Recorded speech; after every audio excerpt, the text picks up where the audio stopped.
What's up guys, welcome back to my channel, and for today's video we'll be looking at another game. So it's a mobile or a PC game, but on PC is on website, and this game is called Supremacy1914. What you do in this game is basically to build an army and conquer provinces and conquer countries to obtain victory points. There are different modes, and the conditions to win is to attain victory points. So if let's say for my game it is 1000 victory points, and for different kind of games there could be a different number of victory points to obtain, and these victory points depends on the number of total points that are in the game. So my game there's a total of 2000 points, and I got a solo victory, and what solo victory points is basically a 50% of the total number of points a game would have.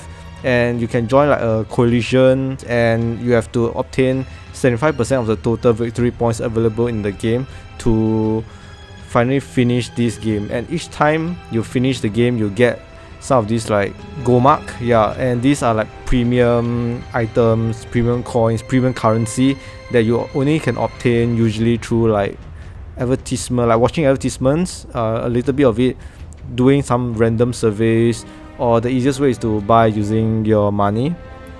And I'll be letting you know, giving you some tips on how you can win this game. And this is actually my first game. I just encountered it randomly on some advertisement, decided to try it out, and my first game landed me a solo victory. It wasn't a very easy game. Over the time when I tried playing the game, I noticed several like mechanisms which the game has that you can take advantage of. So I'll be showing you how you can win this game on like solo, or even like joining a coalition and win this together with some of your friends. And before I dive into this video, there are different ways you can get victory points, and the first way is of course provinces. So each provinces have a certain amount of victory points attached to it depending on several factors. And the first most important factor is morale. So this is basically morale, and what morale does is quite a few things. If your province has a higher morale over 90, you're able to boost surrounding provinces to give them more morale. But if your province is below 70% morale, the lower the province percentage, the higher amount of morale it can affect the surrounding provinces. So if you have, let's say, between 60 to 70 morale, every adjacent provinces will have a -1 to their morale. So you really want to have this morale up. And what other things is also affected by morale is your resource production. So the higher the morale of your province, the higher your resource produced, and also like your money will also be produced at a higher and a quicker rate. So to me, morale is the most important part of the game because it affects many different things, including provinces and resource production, which is truly the essence of the game itself for Supremacy 1914. What also affects how much victory points you get is the number of buildings you have and the upgrades on it. So there are like quite different buildings. Let me give you an example. Over here there's like fortress, barracks, factory, railway, aerodrome, capital. Capital is not really a building. There are also like harbor. If it's like close to the sea, you can actually build a harbor. A harbor. And there are quite a number of buildings available, even the recruiting office over here. So the more buildings you have, you're able to sort of like grab victory points. But the calculation is a little bit complicated, so I just letting you know that more buildings might equal to more points, and also more upgrades. Let's say like level 5 fortress, you build the fortress and upgrade it quite a few times, you also sort of like get more percentage of the victory points. So this is how you get more victory points to win the game. So this is it for provinces, morale, buildings.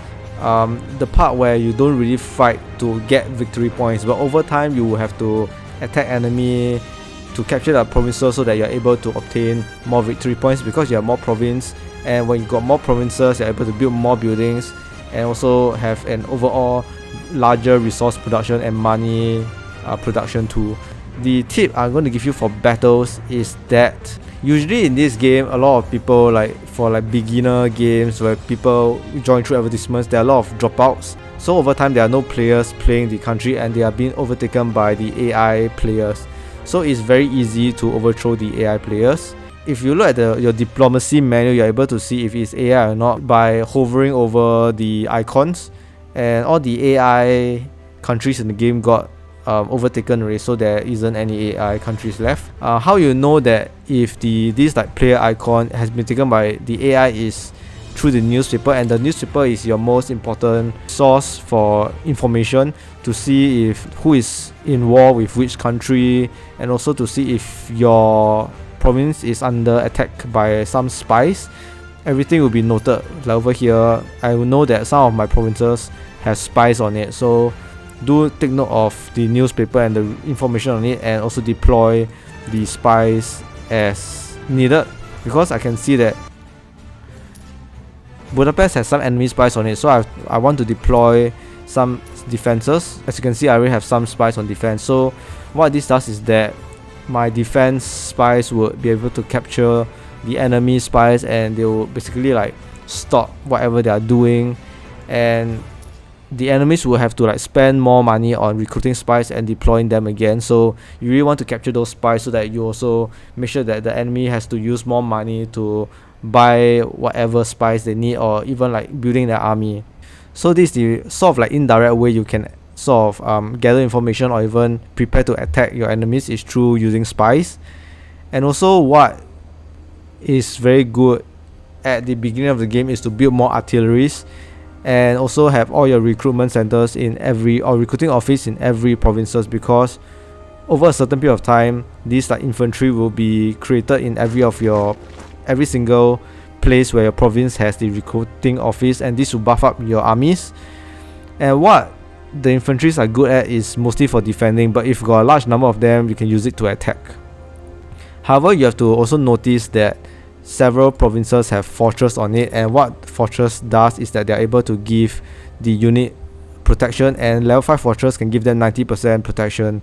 So example, if I use my army to attack this province over here, let's say estimate of 121 damage to this army, I will only deal 10% of that 121 damage. So you have to make sure to either bombard the province with artillery, or if you're close to the coastal areas, have some battleships, light cruisers to attack the province, because each of the units have building damage. No matter what they are, they can deal damage to buildings, and what this does is that it can damage the fortress, and once you destroy or like hit the province long enough, this fortress level 5 hit points will go to 0, and you'll be reduced to a level 4 fortress. You get to continuously bombard these provinces and destroy buildings, so that the troops there will also take some damage from your artillery or your battleship attacks, and at the same time the damage reduction would be slowly reduced, so that you can send your troops into attack. Now the trick comes in is where, if this country is controlled by AI, what they do is that whenever there's artillery that attacks or battleship that attacks, they will send almost all their units out to the general direction where the attack is happening. So how the artillery looks like is this. Basically, this is how it looks like, and it has a range or radius, so anything within this radius is able to attack. So if the artillery is in my province over here, when the artillery attacks this area, all the units over here, almost all the units will come down to attack wherever the artillery is. And what you can do is to draw the enemy to attack my province instead, because I have a level 5 fortress. And when they attempt to attack, I will definitely emerge victorious because of the 90% damage reduction for level 5 fortress.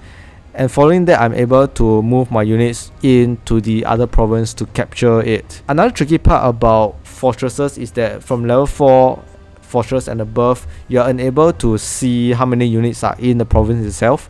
Because the game ended, you can kind of see like there is 68 units here, but before the game ended, all you could see are the question marks over here. You don't really know how many units they have in the province itself. So you have to make sure to play smartly, to draw your enemies out before you attack, and to ensure that the province has fewer enemies. However, if let's say certain province like doesn't have any fortress, feel free to capture it. You probably know that if how many enemies are there, and you can sort of like scale your army to capture the province.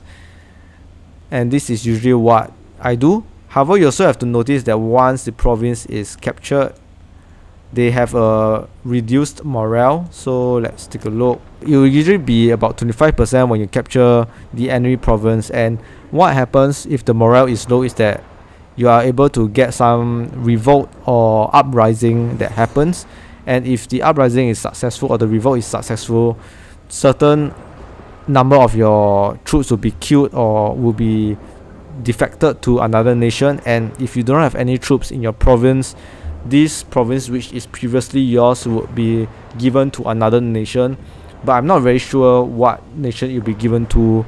It seems to be kind of random where these provinces will go. So do make sure that you have troops on this province when they are about 30% or lower in morale, so that the more troops you have in the province itself with low morale, the less likely the uprising or revolt will happen. Do also take note that army size doesn't matter in victory points, and even if you've got 1000 or 2000 tanks all around, it will give you 0 victory points.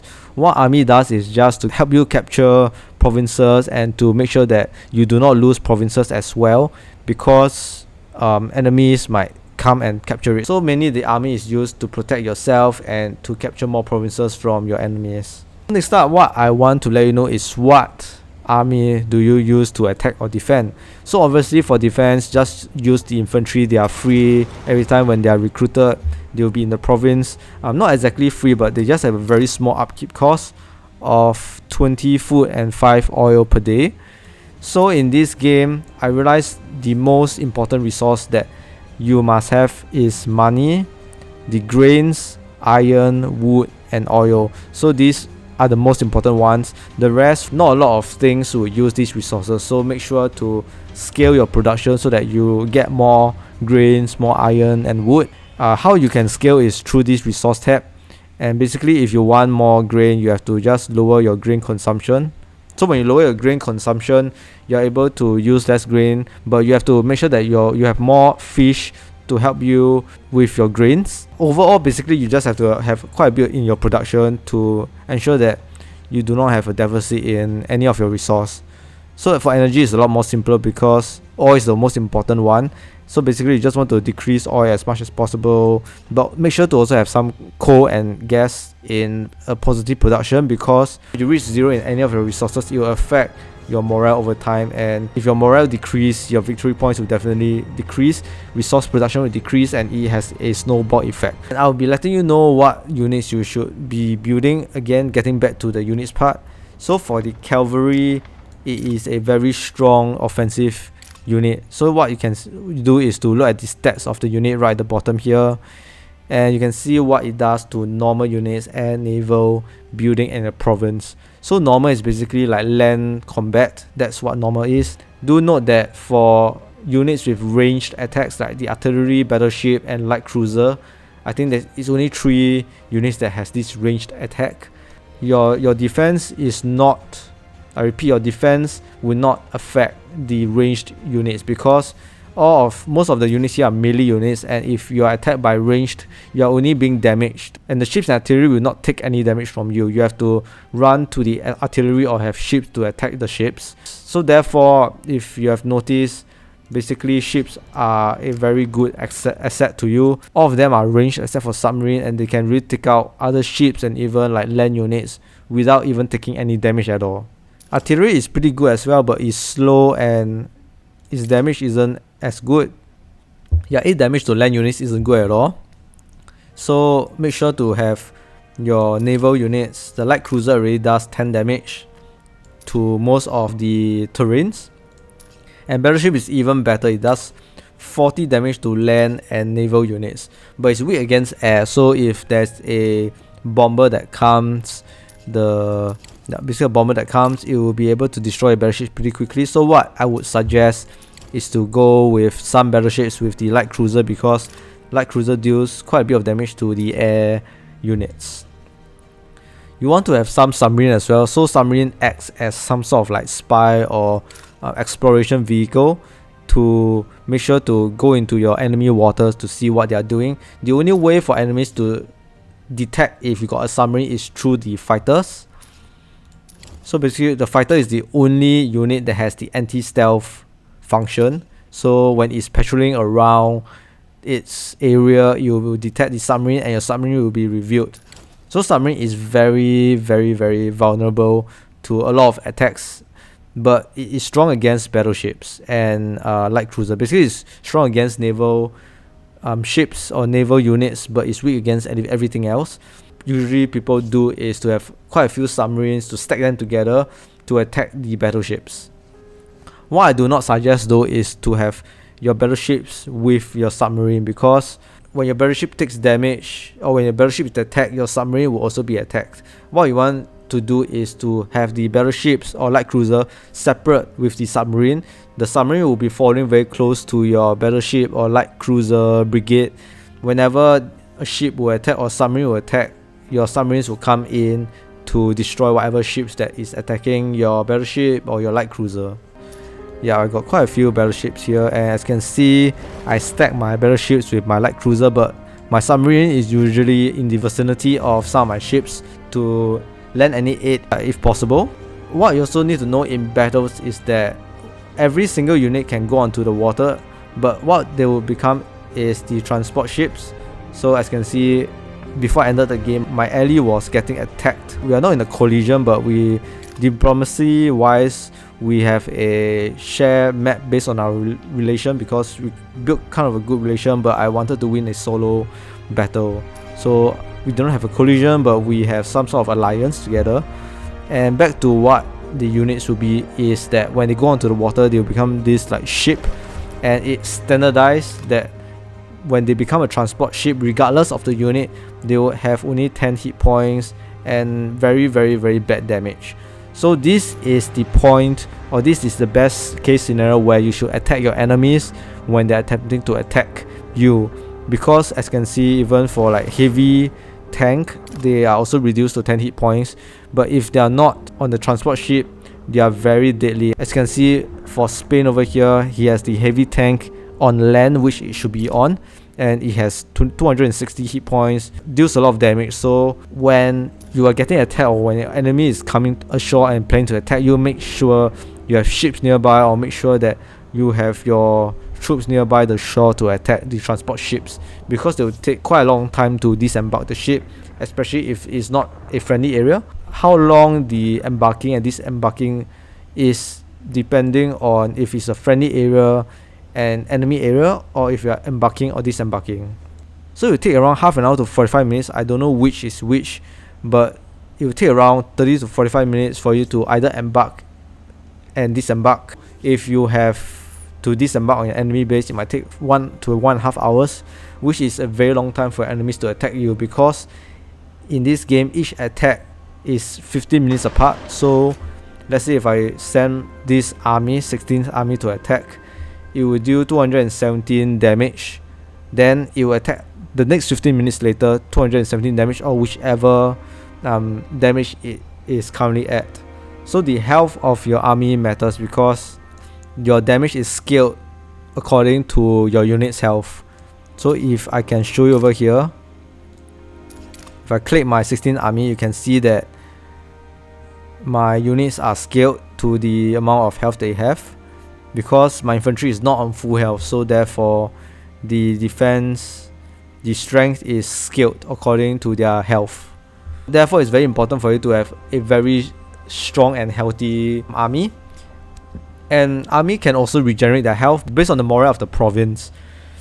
So if your province has a 95% morale, like as shown, my army's highest health recovery will be 95% of their total health. So if you really want to have your army at full health, make sure that they are on a 100% morale province, and do also make sure not to put them on a province too long, which is at like 50% morale, because they will not regenerate their health in days to come. So make sure that you sort of like cycle your army. So what I do is that over here, last time my provinces here had lower morale, so what I do was to cycle the lower infantry health down to the provinces below, and those at provinces below which has high health, I will move the units up to defend my province, because of these like enemy areas that I'm not sure that might attack me. And the reason why also that this area here has a lower morale is because if you got any surrounding enemy province, it will deal some damage or negative morale to your province, and each enemy province that is connected to your province gives you a -5 in morale. So as you can see, 2 province over here, so there's a -10 for enemy neighbors under enemy neighbors.